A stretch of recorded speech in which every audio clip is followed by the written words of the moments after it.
My name is Ariana Westwood, and I'm 30 years old. I work as an interior architect in Maple Hollow. I design spaces that feel like home. I thought I had one until the night everything collapsed. That night was supposed to be my wedding. I stood in the bridal suite of rose and birch hall, wearing the dress I had designed myself. Ivory silk, hand-beaded, long train. My fiancé, Logan Carter, a wildlife photographer, waited downstairs. We'd been planning this for over a year.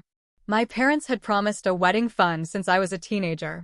$65,000 set aside, specifically for this day. Everything was set. The guests had arrived. My best friend Jules was coordinating the final details. My younger sister, Tessa, walked in late, dressed in red. Typical.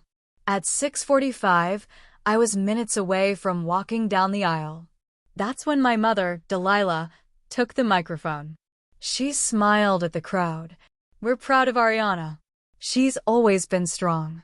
But tonight is about more than love. It's about family and sacrifice. Something felt wrong.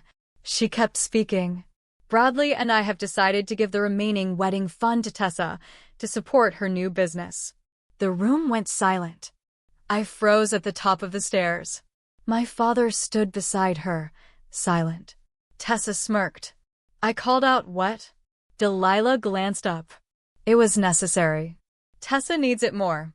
And Logan's a simple man. You didn't need all of it. Guests looked around, stunned. I stepped down. You're announcing this now? At my wedding. She's your sister, Delilah said coldly. We help where help is needed. Tessa added, Wow, you're making this all about money. I turned to leave. I won't be part of this. Delilah followed fast.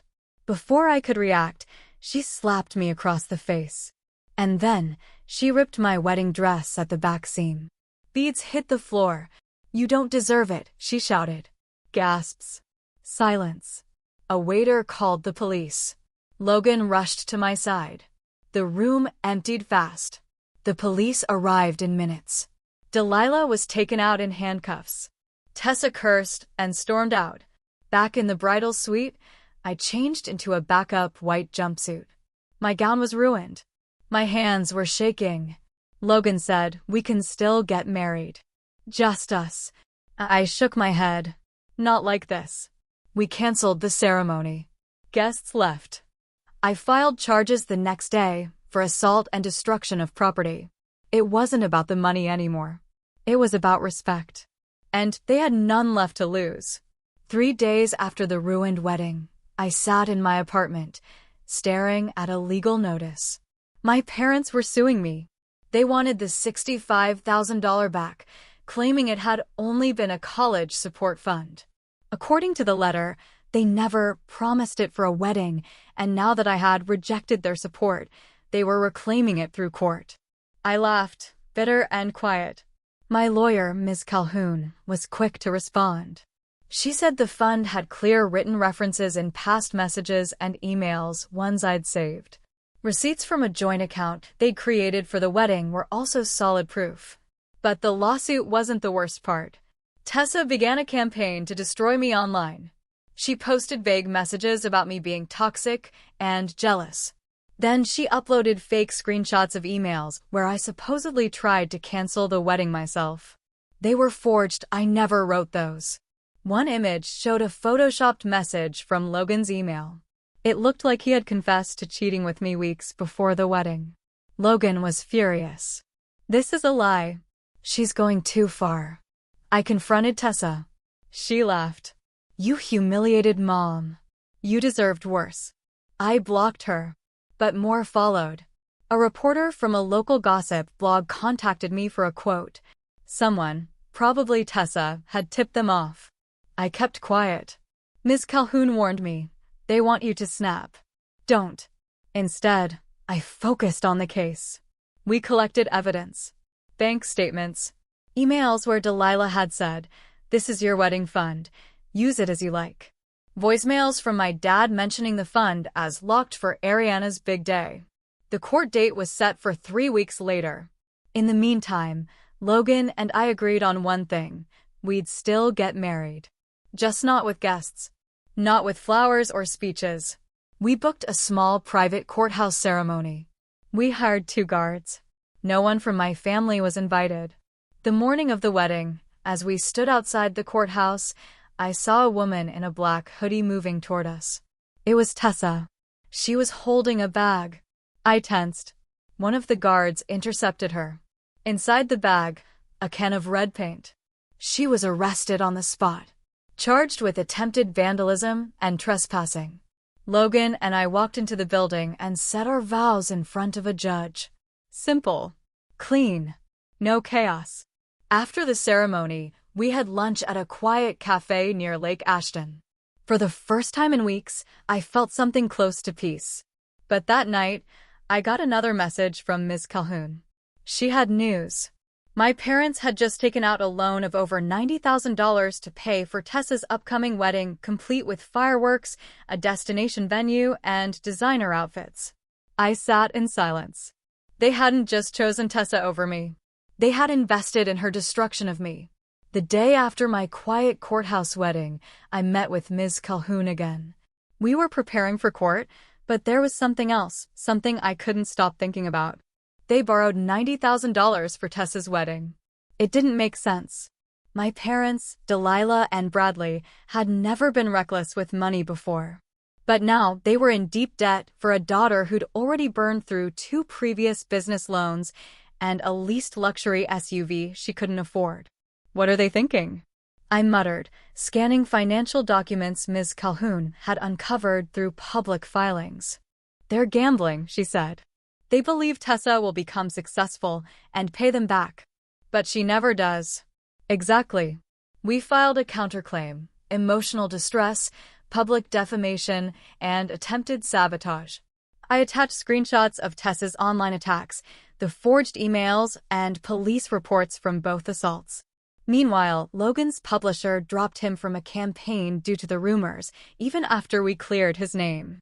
Tessa's lies were spreading further than I'd imagined. But then, a break.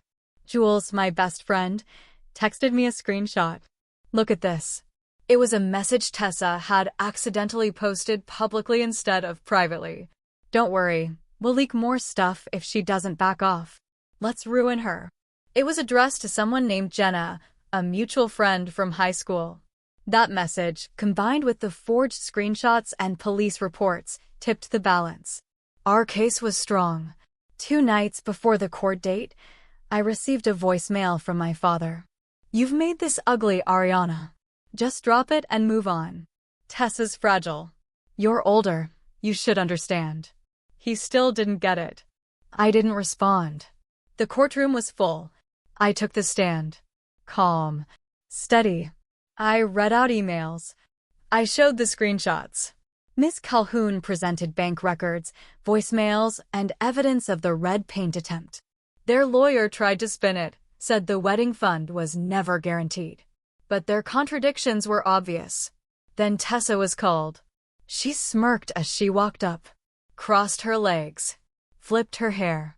But when questioned about the forged emails, she faltered. And when asked about the leaked chat, she claimed it was a joke. No one laughed. The judge didn't look amused.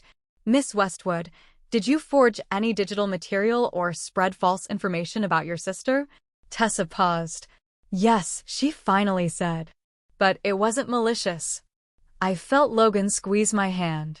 2 weeks later, judgment came. The court ruled in my favor. The wedding fund was legally mine. My parents' lawsuit was dismissed. Their credibility was damaged. Tessa was ordered to issue a public retraction and remove all online content. She didn't look at me during the ruling. Outside the courthouse, Delilah stood with arms crossed, lips tight.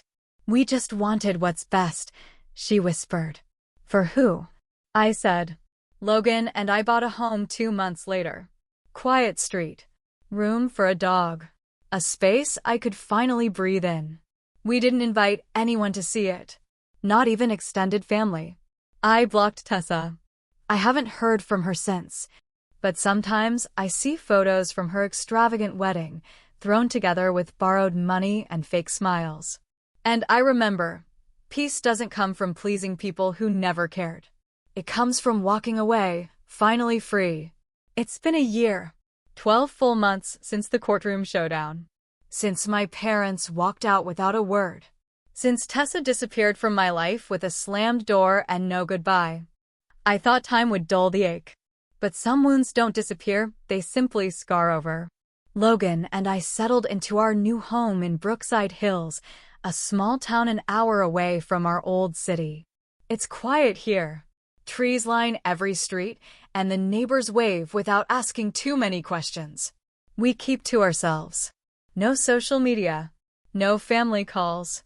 Just peace. Most mornings, I sit on the porch with my coffee and watch the sun rise over the maple trees. I've started writing again. Not reports or formal content, but real writing. Essays, reflections, even the beginnings of a book. Logan says my words are stronger now. Cleaner. Focused. Maybe because I'm no longer writing to please anyone. He's doing well too. His next book was picked up by a smaller publisher, one that values integrity over gossip. We've made it work. Together. But healing isn't always easy. A few months ago, I received a letter. Handwritten. No return address. It was from my father. I still don't agree with your choices. But maybe we were wrong to force our expectations on you. Tessa isn't doing well. The marriage is falling apart. She's blaming everyone again. Your mother is not herself. I just thought you should know. I stared at the letter for an hour.